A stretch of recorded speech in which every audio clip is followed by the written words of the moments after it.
Ida, kailangan malinis na malinis, ha? Yes, ate. Alam ko, lilinisin ko talagang maigi to.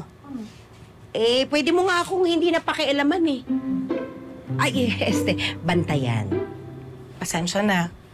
Gusto ko lang naman talaga na malinis to dahil dito magpapagaling si Manuel.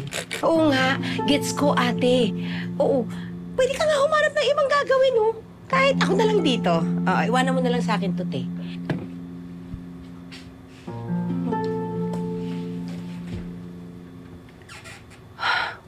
May mga gamit pa palang naiwan sila Manuel at saka si Jessica.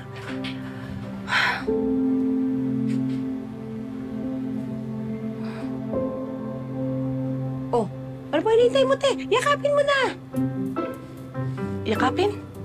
Ate, di ba nga, ganun sa pelikula, pag yung bida nawawalay sa mahal niya, tapos makakita ng isang gamit, yayakapin, iiyak, tapos magbumoment.